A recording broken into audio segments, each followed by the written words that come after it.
ይላል። ይሁዳና ሲላስም ደግሞ ነቢያት ነበሩና ወንድሞችን በብዙ ቃል መክረው አጸኗቸው። ከላም ይላል እነርሱም ተሰናብተው ወደ አንጾኪያ ወረዱ። ሕዝቡንም ሰብስበው ደብዳቤውን ሰጧቸው። ባነበቡት ጊዜ ከምክሩ የተነሳ ደስ አላቸው። ይሁዳና ሲላስም ደግሞ ነቢያት ነበሩና ወንድሞችን በብዙ ቃል መክረው አጸኗቸው። አንዳንድ ነገሮች መጽናት ያልቻሉት መብረክረክ ያበዛው ጸጋ ስጦታን በትክክል ስለማንቀበል። የመጠቀሙ ጉዳይ እኮ በትክክል የመጠቀሙ ጉዳይ የሚመጣው እኮ ከመቀበል በኋላ ማረም ይሻላል ወይስ የለም ማለት ይሻላል? ይሄ ነው ችግሩ። አጠቃላይ አውጡት አያስፈልግም የሚል ቃል የለም፣ አናገኝም። የቱን ግን አጸኗቸው። አያሌ ቀንም ተቀመጡ። ከተቀመጡ በኋላ ከወንድሞች በሰላም ተሰናብተው ወደ ሐዋርያት ሄዱ። ሲላስ ግን በዚያ ይኖር ዘንድ ፈቀደ። ጳውሎስና በርናባስም ከሌሎች ከብዙ ሰዎች ጋር ደግሞ የጌታን ቃል እያስተማሩ፣ አያችሁ እዛ ጋር ምን አረጉ? ነቢያት ናቸው፣ አጽናኗቸው። እነ ጳውሎስ ደግሞ ምን አረጉ? አስተማሩ። የማይጠቅም ብልት የለም። በእኔ የሚሰራውን ሌላ ሰው አይሰራም፣ በሌላ ሰው የሚሰራውን እኔ አልሰራም። ምን አለ አንድ ነው። ምን አለ እንደተጻፈ ብንቀበለው። ምዕራፍ 13 ሐዋርያት ሥራ ቁጥር 1 እንደዚህ ይላል። በአንጾኪያም ባለችው ቤተ ክርስቲያን ነቢያትና መምህራን ነበሩ።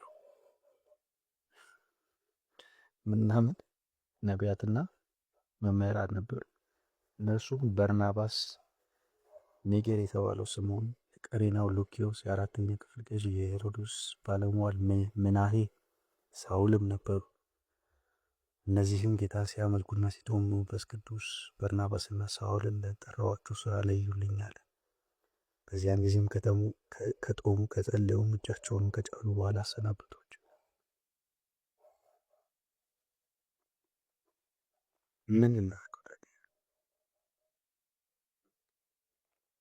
ምን ማድረግ ይቻላል? ሌላው የመጨረሻው ሀሳብ ማነሳው ለክፍል 1 ማለት ነው። ክፍል 2 ደግሞ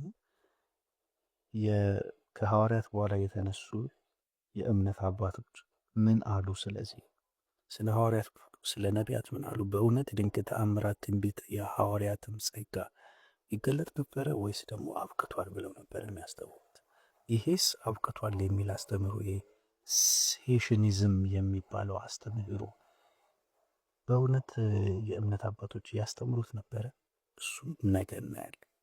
ለዛሬ አንደኛ ቆሮንጦስ ከ12 እስከ 14 ላይ ሄደን ብናይ ዝርዝር ነው ማለት በስርዓት ይደረግ ብሎ ስርዓት ሲያወጣ እናያለን። ጳውሎስ ለአበቃ አገልግሎት ዘመኑ አብቅቷል ለተባለ በእኛ አስተሳሰብ አገልግሎት ለምንድን ነው ጳውሎስ ይህን ያህል ዝርዝር የሆነ ስነ ስርዓት የሚሰጠው?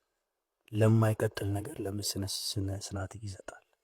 ለምን መተዳደሪያ ይሰጣል? ይህን ካረጋችሁ ይህን አርጉ፣ ከዚህ በኋላ ይህን አርጉ እያለ 12 እስከ 14 በዝርዝር የሚያወራው ስለ ትንቢት ጸጋ ያወራል፣ ስለ ሐዋርያነት ያወራል፣ ስለ ማስተማር ያወራል፣ ስለ ልሳን ያወራል። መንፈስን አታጥፉ ነው የሚለው። ትንቢትን አትናቁ፣ ግን መንፈስን መርምሩና አጠቃላይ ጣሉ የሚል የተለያዩ ነገሮች ናቸው። አስወግዱ እኮ መርምሩ ነው ያለው። ከዛስ መልካም ነው።